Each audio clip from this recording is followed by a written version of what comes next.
তবে আপনাদের সকলের সামনে আজকে আমি পরিষ্কার একটি কথা বলে যাই, ইনশাল্লাহ এই বিএনপি সরকার পদ্মা ব্যারেজের কাজেও হাত দেবে, ইনশাল্লাহ তিস্তা ব্যারেজের কাজে হাত দেবে। উত্তর অঞ্চল, দক্ষিণ অঞ্চলে, বিশেষ করে রাজশাহীতে আমরা পদ্মা নদীর সাথে পদ্মা ব্যারাজ তৈরি করব। আমরা যেখানে পদ্মা ব্যারাজ এই জন্য আমরা তৈরি করব যে সীমান্তের ওপারে তারা ব্যারাজ তৈরি করা, বাঁধ তৈরি করার মাধ্যমে বিভিন্নভাবে পানি তারা নিচ্ছে, কিন্তু আমাদের কাছে যে পানিটি আসছে শুকনো মৌসুমে হয়তো আমরা কম পাচ্ছি।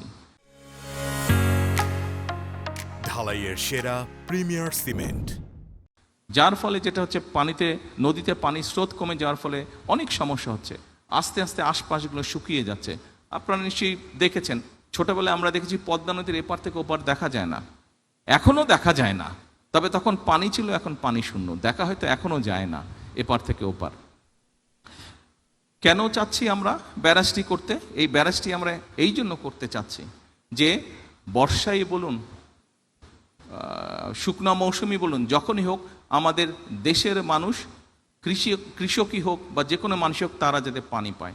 আরেকটি ডেঞ্জারাস ব্যাপার হচ্ছে এই ফারাক্কা বাঁধ হওয়ার কারণে যেটি হচ্ছে, ধীরে ধীরে যেহেতু পানির পরিমাণ কম, সেজন্য ধীরে ধীরে যেটি হচ্ছে সমুদ্রের পানি দক্ষিণ অঞ্চলে ঢুকছে, ফলে সুন্দরবন সহ ওই সকল অঞ্চলে যেই সমস্যাগুলো আছে, নোনতার কারণে পানি, নোনতা পানি বেশি পরিমাণে ভিতরে চলে আসার কারণে বিভিন্ন গাছপালা নষ্ট হচ্ছে, যে বিভিন্ন পশু বিলুপ্ত হয়ে যাচ্ছে।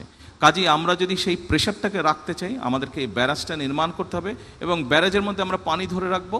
যখন বাড়তি পানি, বর্ষার মৌসুমে যেই পানিটা আসে, সেই পানিটি আমরা ধরে রাখতে পারবো, যাতে করে সেই পানিটি আমরা আমাদের মানুষের জন্য কাজে ব্যবহার করতে পারি, সেই পানিটিকে আমরা আরও যাবতীয় কাজে ব্যবহার করতে পারি। এবং শুধু এটাই নয়, এটার সাথে আরেকটি সমস্যা আছে, আমাদের ব্রহ্মপুত্রে যে তিস্তা, ব্রহ্মপুত্র তাই না, তিস্তা, হ্যাঁ, তিস্তা নদী যেটি আছে, আপনারা পত্রিকায় অনেকবার দেখেছেন। অনেকে অনেক কথা বলতে পারে, সস্তা জনপ্রিয়তার জন্য অনেক কথা অনেকে বলতে পারে, তবে আপনাদের সকলের সামনে আজকে আমি পরিষ্কার একটি কথা বলে যাই, ইনশাল্লাহ এই বিএনপি সরকার পদ্মা ব্যারেজের কাজেও হাত দেবে, ইনশাল্লাহ তিস্তা ব্যারেজের কাজে হাত দেবে।